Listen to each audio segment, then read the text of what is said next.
Di dalam Al-Quran, neuroscience ini ada beberapa tanda-tanda.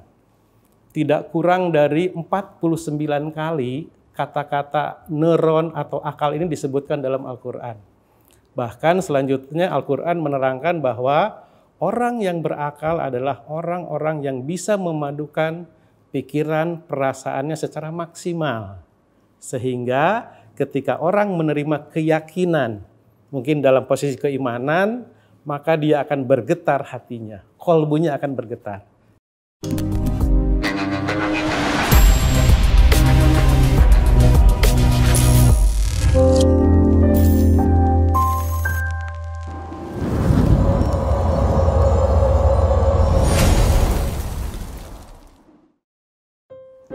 Bismillahirrahmanirrahim.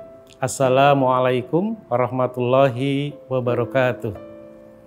Alhamdulillahirabbil alamin, wassalatu wassalamu ala asrofil anbiya'i wal mursalin sayyidina Muhammadin wa ala alihi wa ashabihi ajmain. Amma ba'du. Rekan-rekan Daiza Inteleksia, alhamdulillah pada kesempatan yang berbahagia ini saya memiliki waktu untuk sedikit mengupas yang berkaitan dengan neurokimia otak kaum religius. Berbicara neurokimia, dalam bahasa Inggris dikenal dengan neurochemistry, adalah molekul-molekul organik yang terlibat dalam sistem saraf manusia. Istilah ini pun sering dirujuk menggunakan neurotransmitter, sebuah pusat pengendali otak untuk perilaku manusia. Bahkan sekarang neurochemistry ini adalah cabang dari sebuah ilmu yang bernama neuroscience, hanya memfokuskan pemahaman pada molekul-molekul kimia yang ada dalam sistem saraf tersebut. Nah, kalau kita berbicara cara kerja sistem saraf atau neuron kita, bisa digambarkan secara singkat bahwa neuron itu di dalamnya terdapat 3 bagian. Ada yang disebut dengan badan sel, ada ujung akson dan dendrit. Satu neuron dengan neuron yang lainnya itu dihubungkan dengan sebuah celah yang bernama sinaps. Ketika neuron itu mendapatkan informasi dari luar, diolah, diinvestasikan, kemudian dikirimkan ke neuron-neuron yang lainnya sehingga berbuahlah menjadi sebuah tingkah laku. Nah, karena begitu pentingnya, sekarang kajian-kajian neurokimia itu lebih kepada kajian neuroscience, sebuah ilmu yang mempelajari sistem saraf. Dan di dalamnya dibicarakan bagaimana sistem saraf kita bekerja menghasilkan perilaku yang sangat diperlukan oleh tubuh manusia. Secara teoritis ada 6 neurotransmitter yang dalam otak ini berfungsi sangat penting. Yang pertama ada yang disebut dengan adrenalin. Ya, saya kira teman-teman seringkali mendengar seseorang melakukan olahraga ekstrim untuk memicu adrenalin. Nah, itulah adrenalin itu adalah sebuah neurotransmitter yang sifatnya fight and flight response. Ketika orang cemas, ketika orang takut, adrenalinnya akan keluar. Dan adrenalin ini pun berfungsi untuk membantu otak menghasilkan sebuah keputusan cepat dalam kondisi yang berbahaya. Sehingga mereka tetap bisa eksis dalam kehidupannya. Yang kedua, kita juga mengenal yang namanya dopamin. Dopamin itu adalah sebuah transmitter yang berfungsi untuk kesenangan dan untuk motivasi, gitu ya. Yang ketiga, kita punya yang namanya endorfin. Endorfin itu sesuai dengan katanya endogen dari dalam tubuh dan morfin. Morfin itu adalah neurotransmitter untuk pereda sakit alami dan juga emosi. Kita juga punya yang namanya GABA. GABA itu adalah gamma aminobutyric acid. Dalam senyawa kimia itu kategorinya asam. Nah, ini adalah neurotransmitter untuk membuat suasana tenang, calming. Seseorang yang mendapatkan respon apapun, bisa bersifat tenang, bisa bersifat kalem. Nah, inilah neurotransmitter yang bekerja. Yang terakhir, kita yang punya yang disebut dengan neurotinin. Neurotinin itu seringkali disebut dengan transmitter mood, yaitu neurotransmitter yang berfungsi untuk mengukur suasana hati, mood seseorang, emosi, juga perilaku sosial. Ya. Secara teknis seperti itu yang berkaitan dengan neurochemistry atau neuroscience tadi. Nah, sekarang bagaimana posisinya dengan kaum religius yang ada kaitannya dengan neuroscience ini? Kaum religius biasanya melihat dan mengaitkan aspek neurokimia ini dengan kandungan yang ada di dalam Al-Quran. Ada 3 aspek yang biasa mereka bicarakan. Aspek yang pertama adalah sinyal Al-Quran untuk otak dan fungsi-fungsinya. Artinya bahwa neuroscience ini merupakan sebuah mujizat Al-Quran untuk menjelaskan secara ilmiah bagaimana kerja otak-otak tersebut. Sinyalemen atau aspek yang kedua biasa disebut dengan sinyal Al-Quran, yaitu sinyalemen yang sifatnya kepada psikis.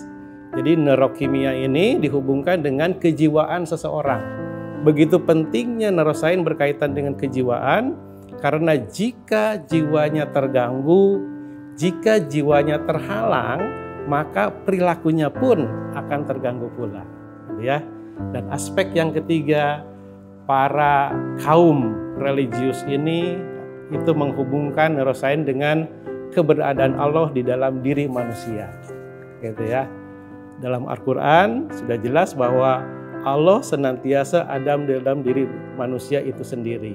Ya, manusia tidak akan pernah lepas dari penciptanya, karena pasti Allah ada di dalamnya. Maka dalam Al-Quran seringkali kita mendengar tidak ada yang namanya ateis, dalam pemahaman tidak mengenal atau percaya dengan penciptanya, karena ini adalah sebuah kebenaran yang mutlak. Gitu ya. Nah, dalam kondisi keseharian, kaum religius mengatakan bahwa neurochemistry atau neuroscience ini sebuah garda terdepan untuk meningkatkan keimanan. Karena mereka begitu percaya, begitu yakin akan ciptaannya, dan mereka implikasikan dalam perilaku kehidupan sehari-hari. Mereka tidak mengagungkan yang namanya neurokimia. Mereka tidak mengeluhkan yang namanya neurochemistry. Tapi justru dengan keadaan ini mereka mempertebal keyakinannya bahwa ini adalah sebuah anugerah, ini adalah sebuah mujizat yang dalam kehidupan sehari-harinya harus terus dijaga dengan sebaik-baiknya. Di dalam Al-Quran, neuroscience ini ada beberapa tanda-tanda.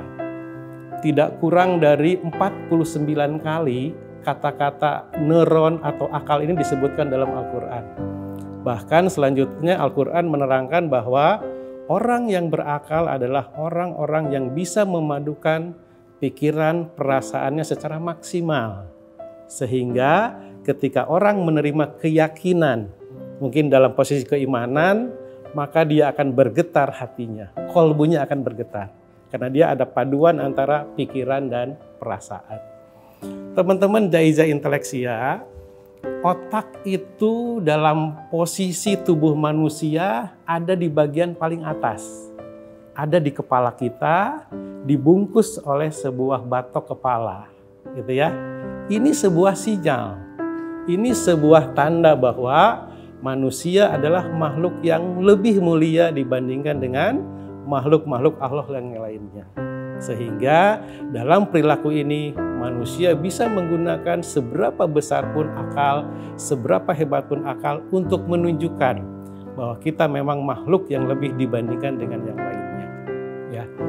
Kemudian yang bisa kita lihat dari neuroscience ini bahwa sesuatu yang memang tidak terlihat secara jelas dengan kasat mata, tetapi bisa dirasakan dan bisa dilihat dalam bentuk implikasinya. Nah, inilah yang membuat sekarang ini teori-teori tentang sel saraf, tentang neurochemistry, tentang neuroscience itu sangat banyak sekali dipublikasikan. Kalau kita lihat seekor lalat buah itu memiliki 10.000 sel aktif dalam otaknya. Seekor tikus memiliki 5 juta sel aktif. Seekor kera diperkirakan memiliki 10 miliar sel aktif. Maka manusia itu memiliki 100 miliar sel aktif dalam hidupnya.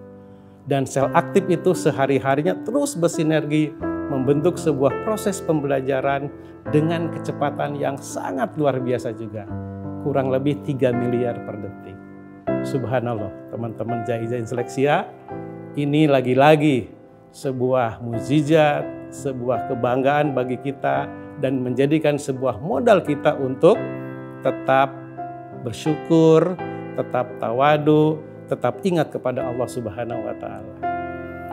Teman-teman Jaiza Inteleksia, seseorang kaum religius melihat neuroscience ini semua modal untuk meningkatkan keimanan, keyakinan kepada Allah Subhanahu wa Ta'ala. Akhirnya kita melihat bahwa ajaran agama adalah doktrin. Dan doktrin itu bisa dipelajari dengan kerja-kerja ilmiah. Terima kasih, mohon maaf atas kekurangan. Jaiza Inteleksia membaca, berpikir, dan berkarya. Wassalamualaikum warahmatullahi wabarakatuh. Terima kasih.